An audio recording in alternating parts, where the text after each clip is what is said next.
Exactly. This is our fourth meeting supporting the group for glass and ceramic printing. And today I'll take you through all the posts I've been putting in the group to explain a little bit what it's about and to guide you further. I have also decided to allow people to join into our group at any moment, because actually all the materials are there. And the aim of this group on Facebook is to support people's work in the time to come. And you can start working whenever you please. You can do it now, you can do it later. You can always contact me, you can always ask questions in the group. And we have had a few people joining in, and maybe more people will be coming later on. So we'll see how it all goes. At the moment, I will take you first of all through the posts in the group. Here.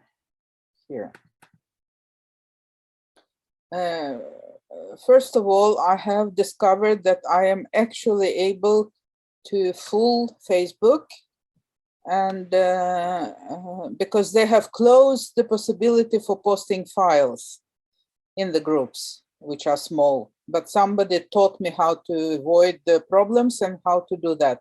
So I've started putting out some files. I'll do more of it. I'll post most of the files I have here, both separate files on separate subjects and the first drafts for the book. But if you're patient with me, I hope really to make an ebook really formed out and ready by the end of March, and then I will send it to you by messenger or by emails, whatever. So that will be coming. But if you have a need for some particular subject and so on, just please ask me and I'll put, because I have each and every one file as a separate PDF. So perhaps it's much easier to receive a little PDF on one particular subject instead of having this 100 pages PDF where you're drowning and don't know where to go. Now, I appreciate very much when you put out your tests or what you've been doing before. I'm very happy to see this, Lilac. It's wonderful.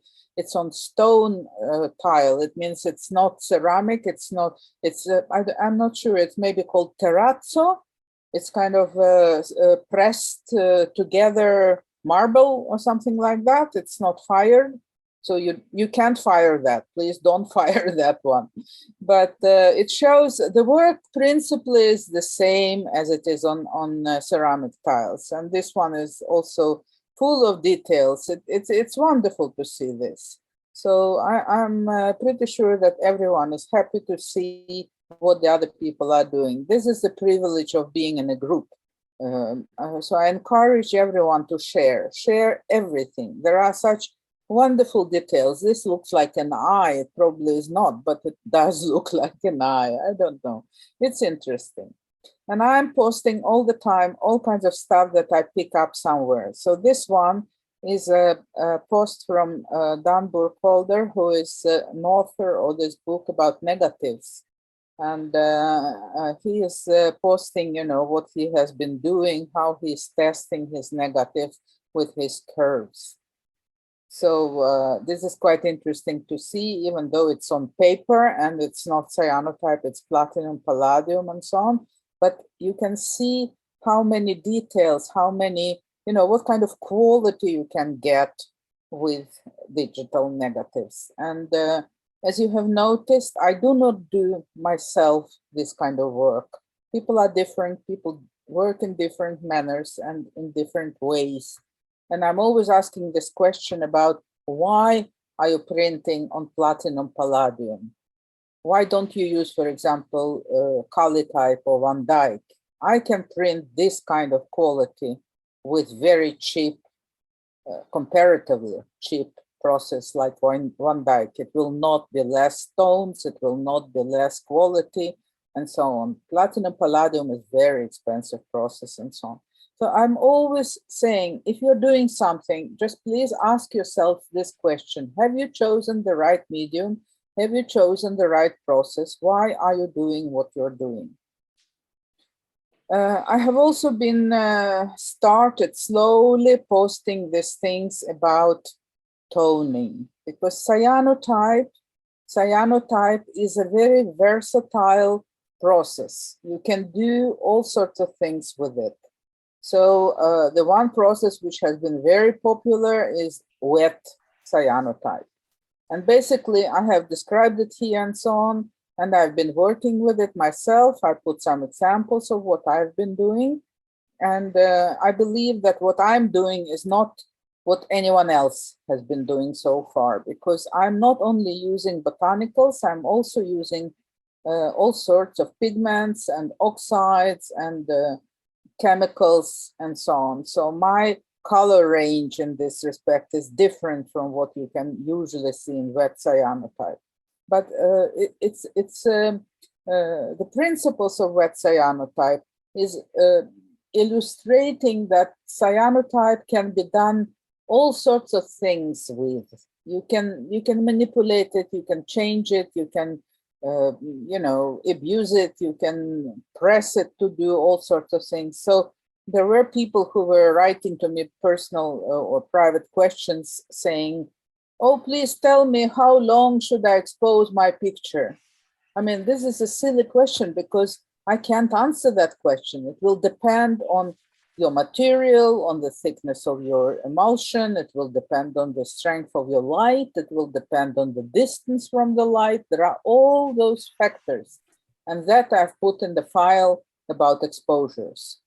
So if you want to understand what to do, you really need to do it yourself.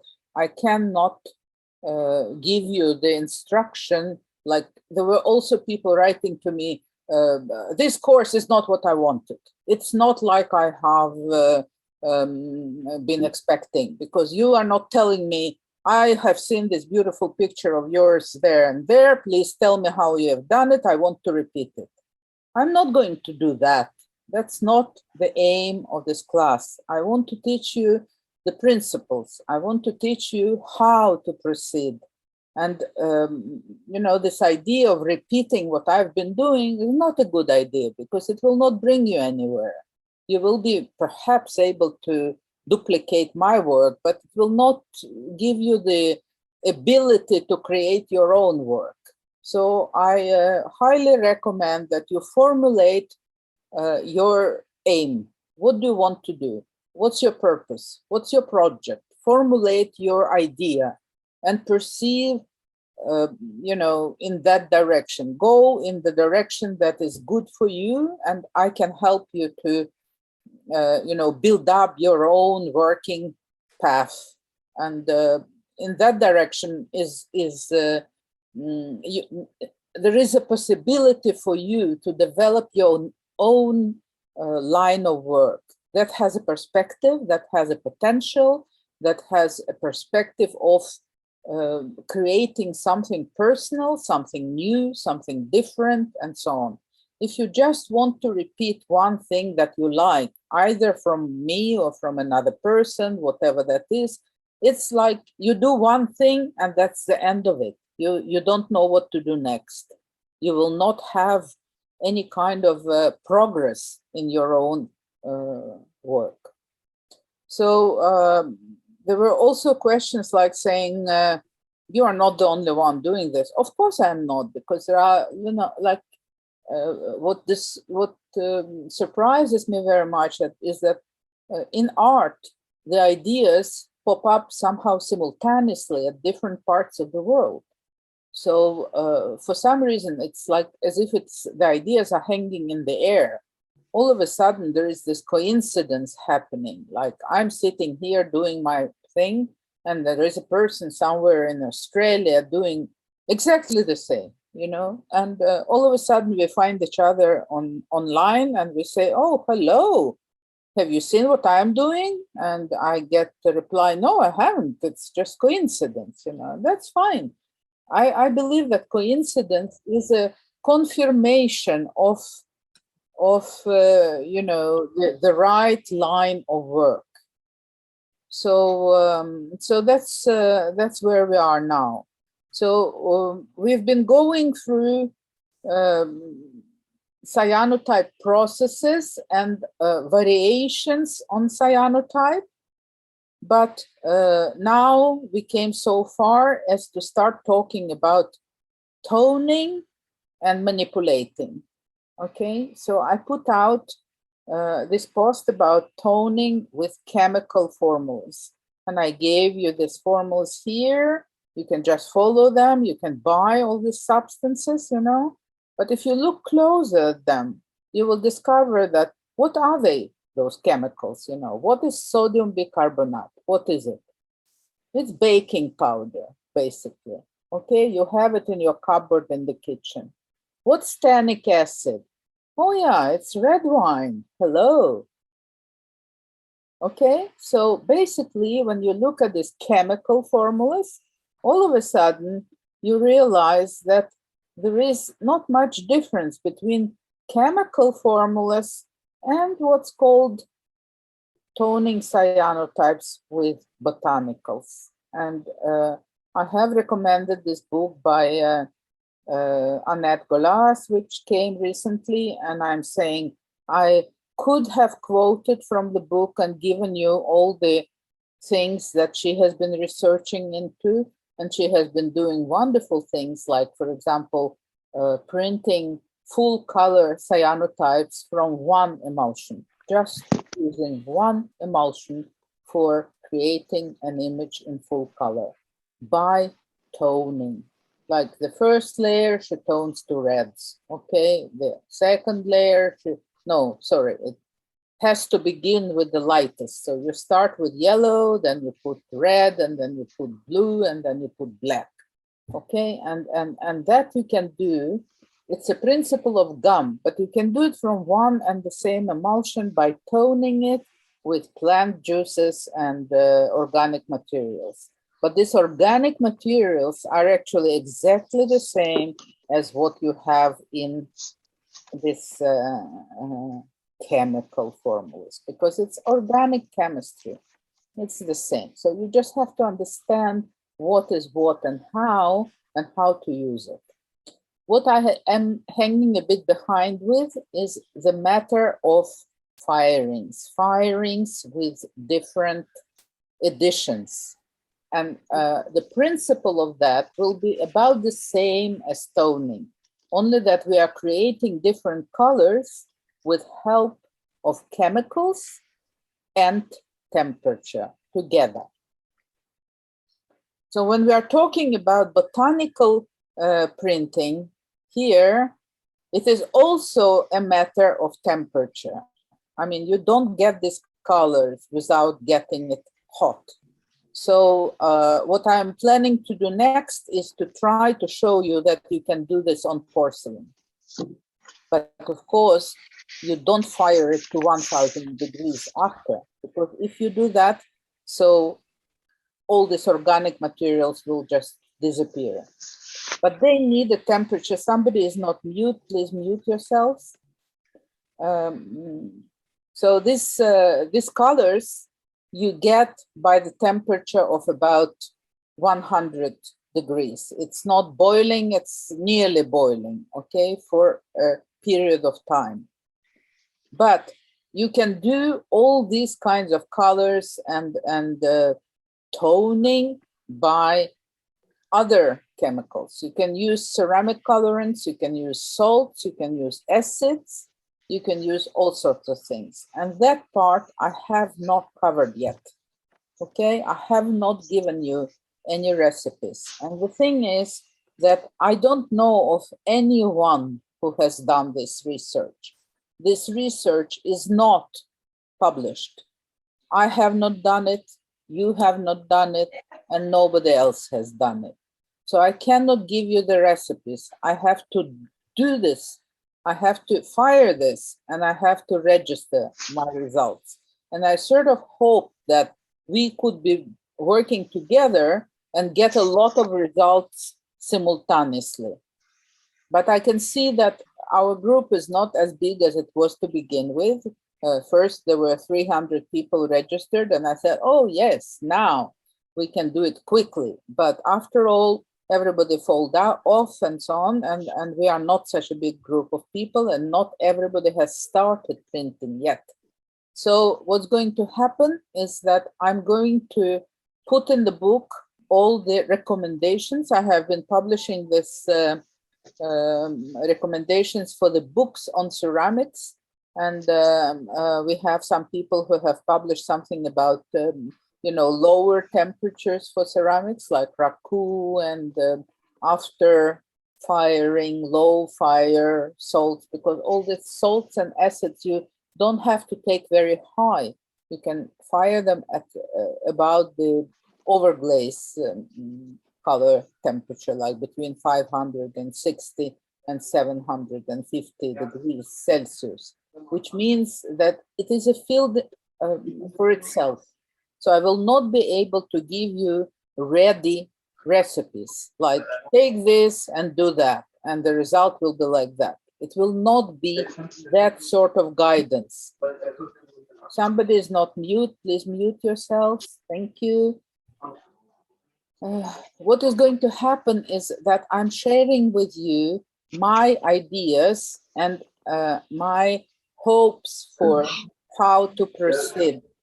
Gary, hello. Yes. So what I'm going to do, I'm going to prepare a list for which path you can walk, okay? And it will be up to you to decide if you want to walk on that path, if you want to fire, or you don't want to fire. It is your decision. I'm not going to force you into anything, because this is the next stage. Now I want to show you some other things from Photoshop pictures, and just take you through this series of pictures to explain what we can achieve. So you might remember some of the images I have been posting earlier. Now it will be a bit difficult for me to find them because they are not in the right order. Yeah, perhaps I just walk through all this series. So I start here. This is an example. I'm always asking, why do you want to visit on porcelain or on glass?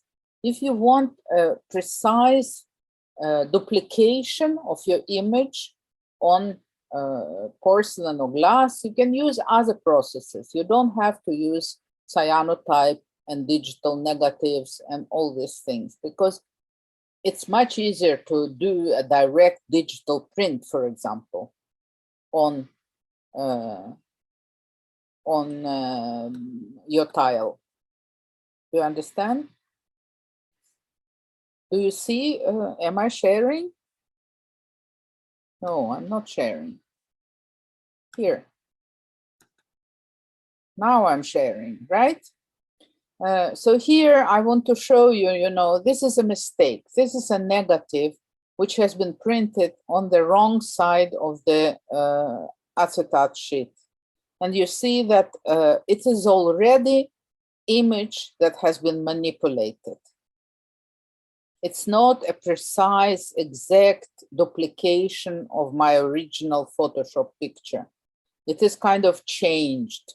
And sometimes I start my manipulation at this stage. I already in the start of preparing my negative do some sort of change to the original image. And then I was also talking that there will be a great difference if I print my image on right or wrong side of the plastic, or I take paper and then I oil it, because the density of the image will be completely different. And that will give me a different quality of print. So I've been showing you, that when we work with the styles, we are getting all kinds of textures and additional kind of details in the image, which would be sort of considered to be mistakes by a person who is a traditional photographer and wants to reproduce an image directly and exactly. This is not a direct and exact duplication of an image. It's a manipulation of it. This, in the same way as people use wet cyanotype, you know, they sort of do everything wrong and they achieve all sort of textures and additional colors and additional qualities which are not there if you do it just exactly. And that's the whole point of it. Now this image, you remember here, I had, this is where I want to bring you, actually. I want to show you that you can create different colors by combining fired and not fired cyanotypes. So on this picture, you have two layers of this. And then I went here, and this is the final result. Here I have 3 layers, okay? I had 1 layer fired, it became kind of orange. Then I had another layer, which was kind of light blue. And then I printed 1 more, which is darker. And that creates some sort of perspective or depth of the image. And I believe that if I do that, that is kind of the reason to do it on a ceramic tile, because otherwise I could have done it on paper with toning.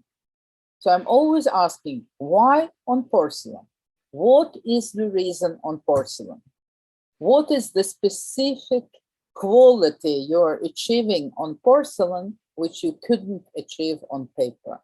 And if you can answer that question, then it is legitimate to work in that direction. But if you just say, I have no idea, then I'm asking, oh, why struggle? Why work so hard? What's the point of it? Of course, it is my approach, okay? Because I believe that both glass and ceramics, they have these qualities. They have qualities of texture and brush strokes and mistakes which you have to discover and to live with. This one was not intended. I can just tell you exactly what happened here. This happened by chance, by mistake. I took this kiln a bit too high. Okay, it went not to 750, but it went to 780 degrees. And the glass plate that was resting above the ceramic tile has fallen down, melted down, and I cooled it down too quickly. And what happened here is that I got something which is, you can hardly see the image. It's behind the glass here. There is this figure of the girl. It is there, but it's so full of other textures and details that maybe all alone and by itself, this image is not worth anything. But if I present these images beside each other as a group of pictures, you know, several, this is a ceramic tile fired once. And you remember these pools of very thick emulsion, they've fallen off. They were so thick that they've fallen off, you know. And then I continued working with this image and it changes slowly, you know. This one is also showing something which I want you to pay attention to. You work with layers, you work with several layers of emulsion. You're building up your image. You all the time add something. You can add the same negative, you can print twice from the same negative, you can print from the same negative in several layers with registration or without registration, or you can add all sorts of other things. Here I show I'm just putting some kind of netting to add texture, and that's also an option. Now this one, this particular one, I wanted you to see because, you know, it's bleeding. Because of the porcelain, you know, the emulsion is not staying where you put it. It's kind of running out. It's spreading in the ceramic tile. And these two negatives are entirely different ones because density and contrast of these two negatives are completely different. And then you can see that you cannot expose these two negatives together. I do these mistakes in order to illustrate for you what happens if you do not think correctly. Like these two images could not be printed at the same time on the same tile.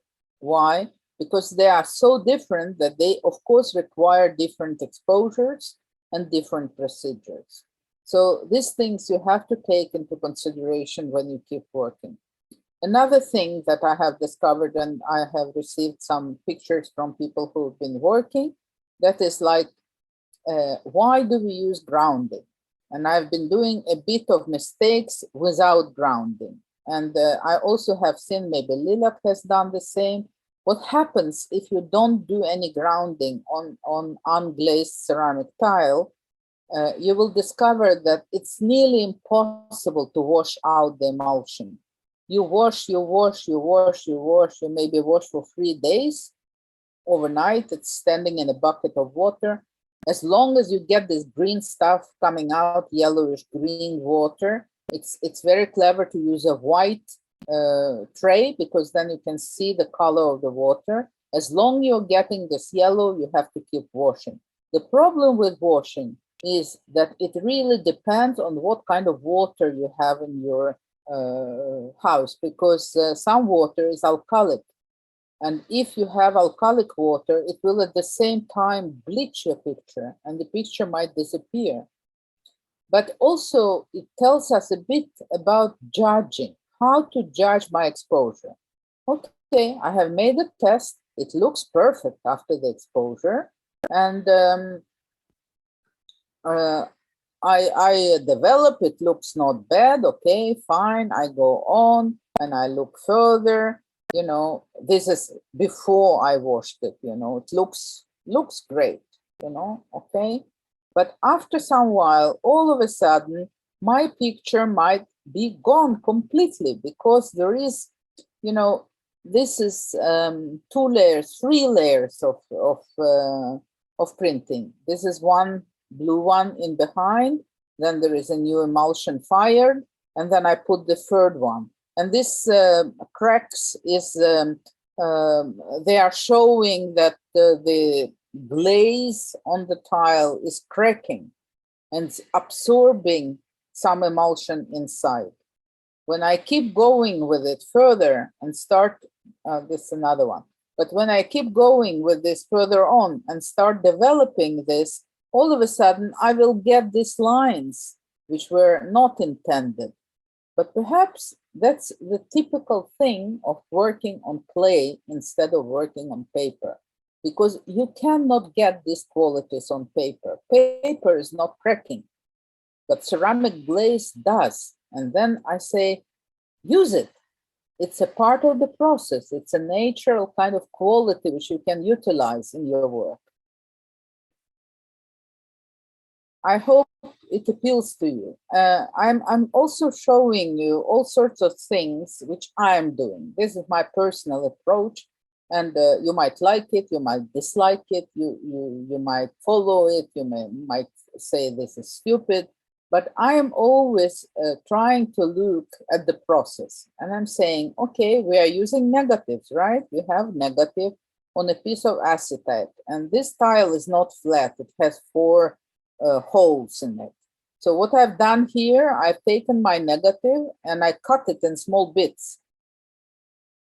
And when I start cutting a negative, I do all these things which are natural for the process. You know, this is my way of developing a concept according to the technique. What does the material and the technique suggest? And of course, I mean, this is a bad print, okay? What can I do with a bad print? I can keep it as it is, because maybe it will look nice besides another one which is perfect. Maybe it will just give me some kind of indication of what the possibilities are. You know, this is another thing. When you apply the emulsion, you don't have to put it everywhere. You can brush it. You remember this one, I just put it by very little brush, and you hardly can recognize an image. But if you put 10 tiles like that beside each other, and one is perfect and the other one is like that, all of a sudden they work together. So I'm just sort of presenting for you possible research opportunities. I mean, how can you proceed? What can you do conceptually? This one showing, how do you wash? These tiles are ungrounded porcelain, which has been fired relatively low, so they absorb tons of emulsion. And what happens is that I kept these ones, I think I washed them for 3 or 4 days. My water is not alkalic, so I'm totally safe. If you want to be on the safe side, you can add a little bit of citric acid or vinegar to make sure that the cyanotype is not going to be bleached by alkalic matter. Because in the toning recipes, if you go there, you will see sodium bicarbonate, you will see all these matters which kind of bleach cyanotype emulsion. So if my water is full of alkalic basic matters, my pictures will not only wash, they will disappear. But I need to get all this yellow out. If I don't, it will all become black all of a sudden or dark blue. And that's not what I'm after. So this is a picture showing, after the second firing on glass. And what is special about firing on glass is that it has so much texture, it has so much luster and shine and light, which makes an image different from printing on paper, that you have really to think about how you're going to present this, how the light is going to change the image.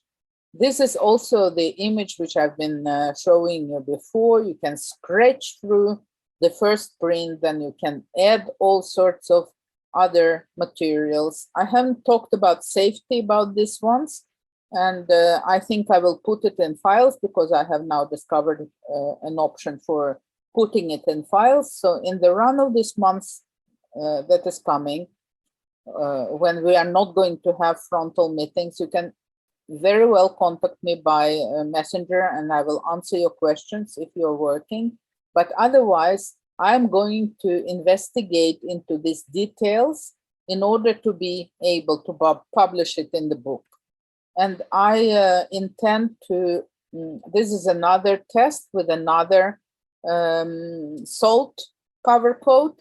And that's also very interesting to see because it's nearly impossible to document and show you the quality of the surface. It's really shiny. It's really changing. It's kind of luster. It's beautiful. And I don't mind all these mistakes because, I mean, if I want a precise, exact duplication of my image on ceramic tile, why should I struggle with cyanotype and firing and all that?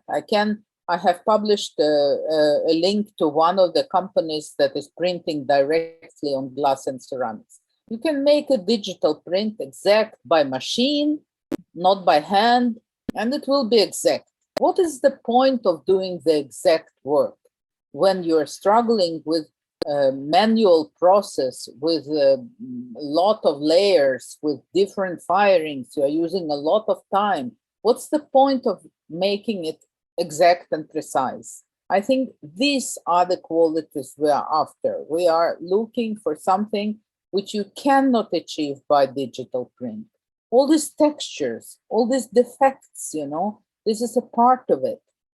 Some are less fortunate. These things you can repair. You can carefully repair this thing because it's a layer of gelatin grounding which fall off here. But if I make it wet, I can lift it and put it back and it will be different, So I love all these qualities and I really encourage you to learn to like them because this is, I just had a discussion with a friend of mine who also is working with this manual things. And she told me, when you work with manual processes and you work for a long time, in the beginning, you sort of are very insecure about your mistakes. You think, oh, this was terrible mistake, I am unhappy.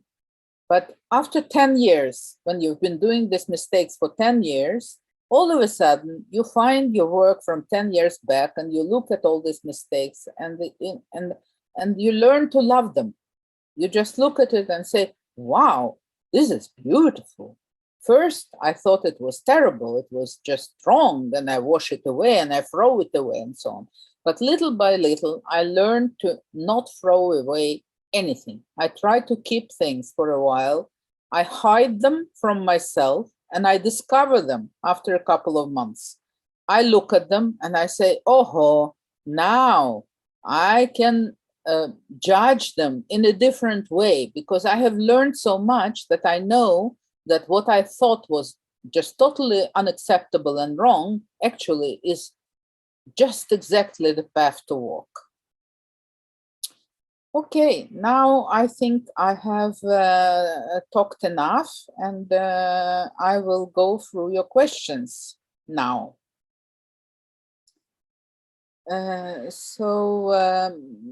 Let me start, I don't know, start on top. Okay, when doing your wet cyanotypes, what chemicals do you add and when? How long overall is your exposure? Beth, I have addressed this in that post where I'm writing a little bit about cyanotypes. But basically, there are no rules. You can experiment as well as you can. What I have discovered is that what I am doing is not what everyone else is doing. And people just think that I am bragging and this is not right. But the fact is that I have a background in ceramics and clay. And that's why I know a bit more about pigments, about oxides, about acids, about salts, and so on. So as opposed to all the other people who work with vets and cyanotypes with botanical additions like,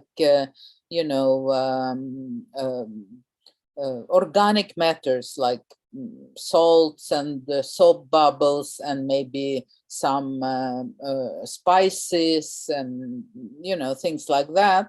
I'm also adding all sorts of ceramic oxides. You can use iron oxide, you can use copper oxide, you can use iron sulfate, you can use all sorts of matters. And I have also been, perhaps I will share with you at the moment the screen again and bring you back to this one.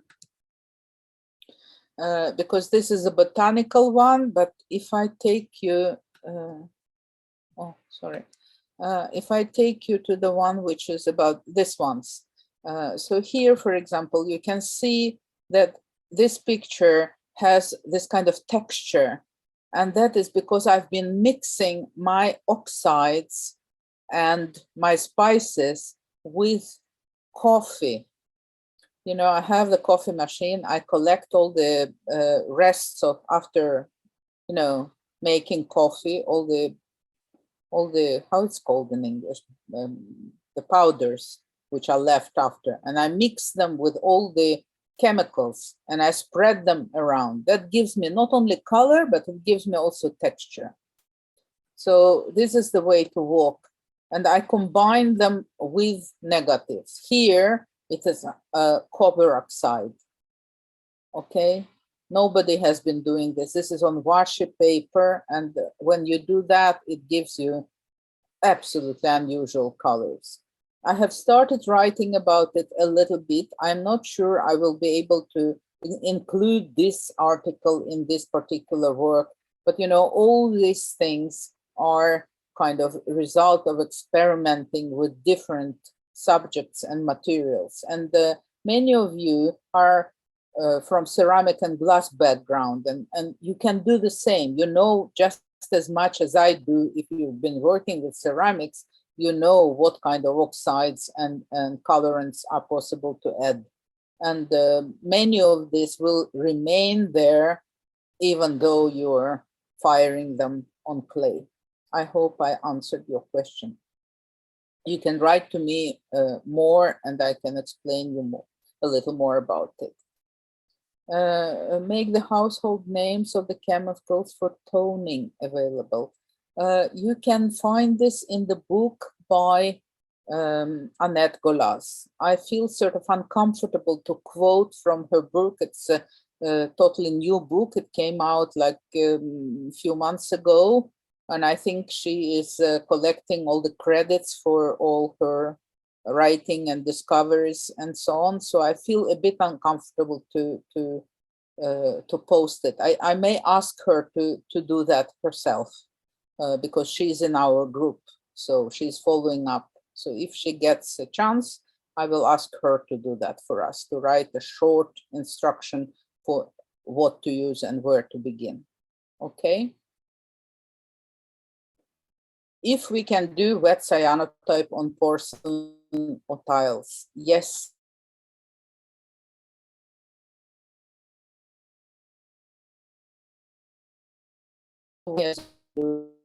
No difference. The only difference would be perhaps to decide about the grounding for these materials. Has anyone done cyanotype on ceramic on non-flat surfaces like plates or pottery vessels? Yes, I have done that. And if you want to do that, you cannot work with contact printing. You will have to switch to projections. And there is a post about rebuilding enlarger into UV light unit, or you can use, I have been working not with enlargers, but with the old slide projectors with the UV light. And then you just use a slide and you project on cyanotype, which can be added dichromates or diazo inside in order to make the exposures shorter. Because if you just use direct cyanotype, your exposure times with the projector will be so long that it's impossible, really. But all this material is also in the PDF that I put out now in the group. So download it and please read through it, because there is a sequence there dedicated to projections. Galina, you fuse ceramic with glass. Yes, I do. And I love it. And I do it wrong. As you have seen, I let it crack, because if I had unhealed it properly, it would have been just like a thick layer of glass. And I've done that as well. But there are many, I'm not the only one who is doing this. There are several wonderful artists working with combinations of glass and ceramics. It's so fascinating.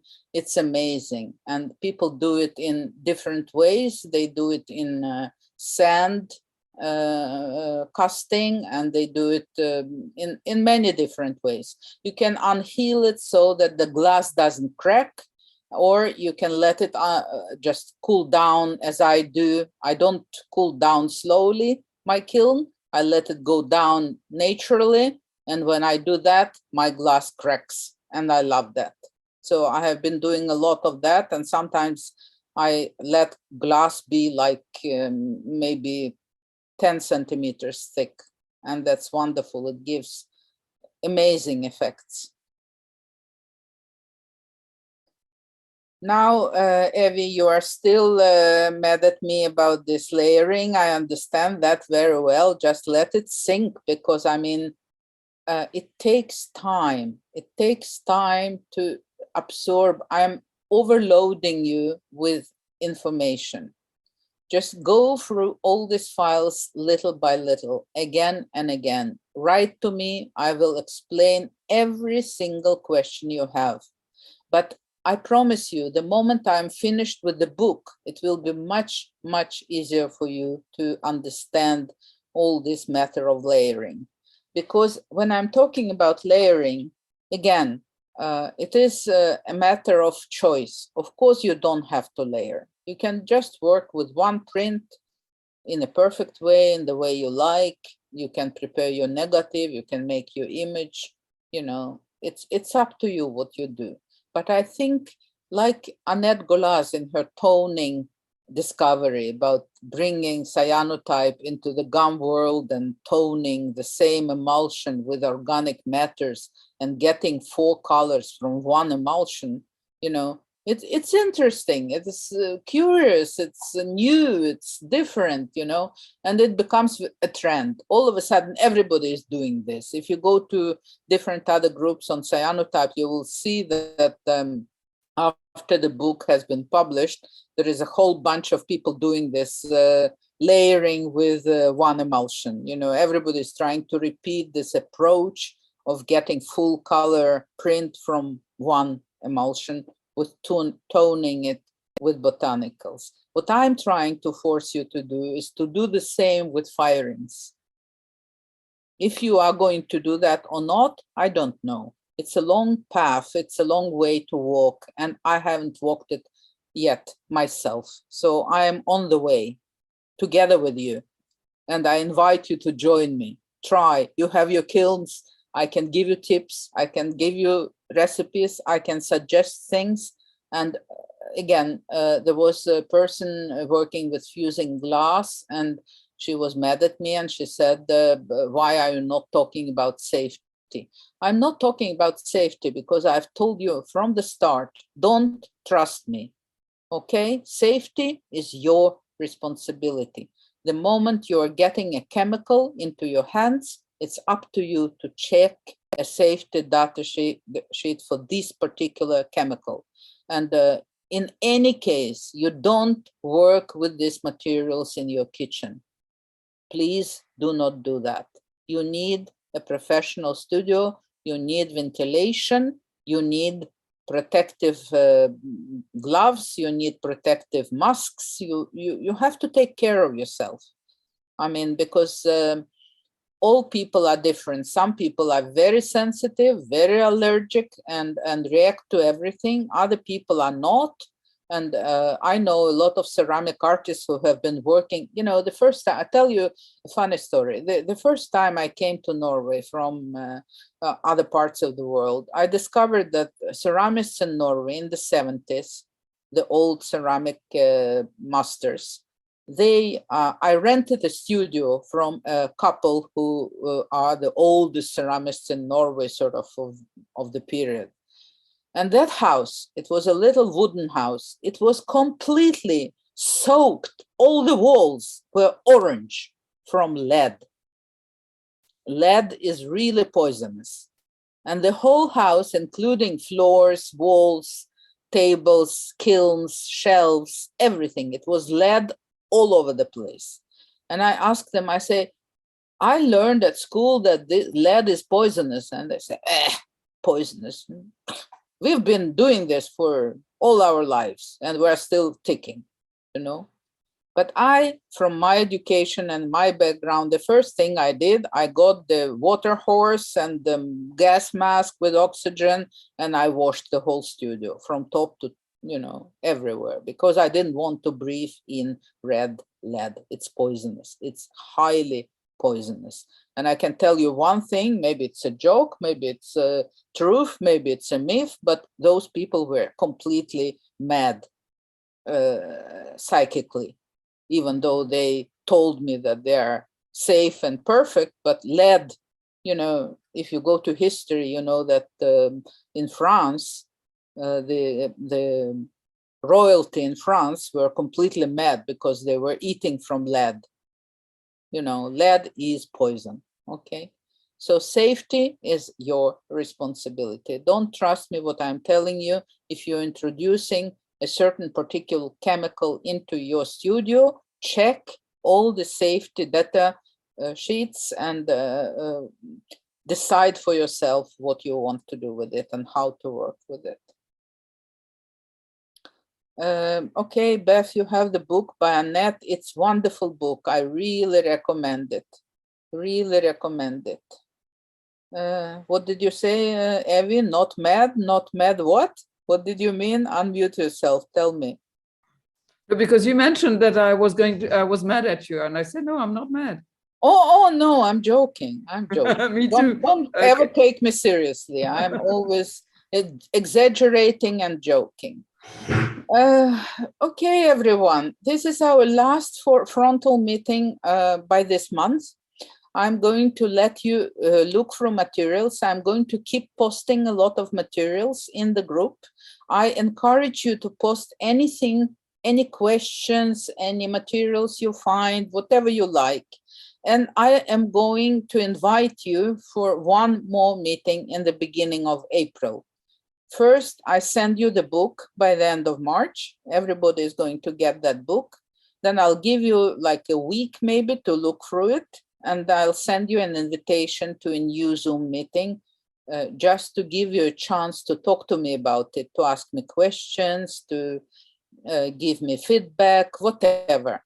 I had, as I told you, I have accepted a few more people into the group, and there were some sorts of misunderstandings about the expectations from people. You know, maybe I gave wrong signals, but I would appreciate very much, and if each and every one of you, if you want, you can do it in the group. If you want to hang me out and give me bad recommendation of which everyone can see, you can do it in the group. I don't mind, but I would appreciate very much a personal feedback from each of you. Are you happy with me? Are you unhappy with me? What you expect? What you would like extra?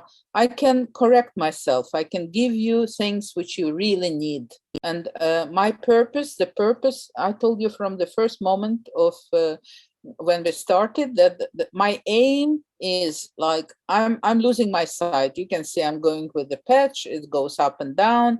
I'm not very healthy, and I have just decided if I don't do this now, I might not be able to do that. And I can tell you, as much as I know most people in the field, and I know that what I know is not what anyone else does. So I want to share this knowledge before I take it with me to the grave, okay? So this is why I'm doing this class. This is why I'm writing this book. I don't know of anyone else who has done this kind of research from this angle. There is a book by Paul Scott, which is dedicated to printing on different materials. It's on glass and ceramics and so on, but he's not a photographer, and it's not from that side. And all his texts about photography are not very good. That's just a fact. There is a book by a photographer. I will quote all these materials. I will let you have the information in the book about what is published. But I don't know of anyone who has written anything about photoceramics. There is no good information on this whatsoever. The only good book which has been published was published in 1978 by Kent Wade. That is the book where I have started, and that is the book which has been an inspiration for all those who have done anything with photoceramics ever since. Today, photoceramics is mostly done by digital printing everywhere in the world. That's most practical, that's most direct, and that's most commercial. So all what I'm researching into is not commercial. It's artistic use of manual processes. And there is no information about it. So if you join me, if you use me, if you work with me, if you walk with me, if you do your own research, you will be the first ones. I really mean it. There is no research. There is no information about it. Anything you decide to focus on will be new and valuable. So that's why I hope really that at some point you will start doing your tests. Take your time. There is no rush. This group is forever. You can do it in 1 year. I will not abandon you. As long as I'm alive, I'm there. If Facebook doesn't die, I am there.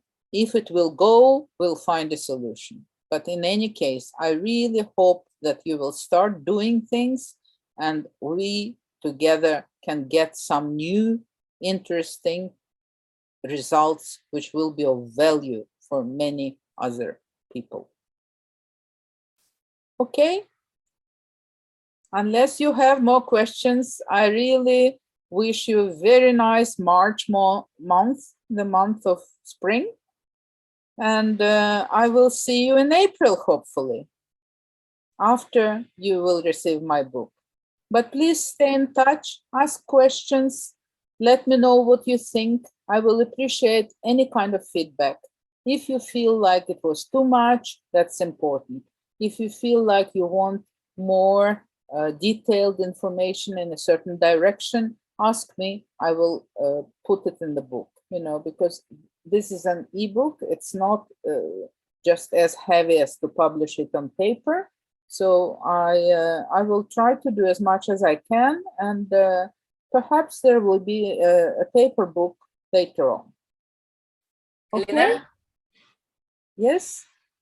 I just want to say thank you. You're very helpful, and it seems like you really care about our work. And I do care about you. Yes, yes. Yeah, I noticed. So thank you very much. And you're very welcome. And please don't get discouraged by mistakes. Don't get upset if everything goes wrong, because that's natural. That's a part of the research and experimenting. And don't be afraid to show it. We want to see your mistakes. There is no problem to see something which went totally wrong. We just learn from it, okay? And we take it further, and we'll come to a new place. Hopefully, we'll have a new meeting in the beginning of April, when I can see a little more of your progress and your thinking.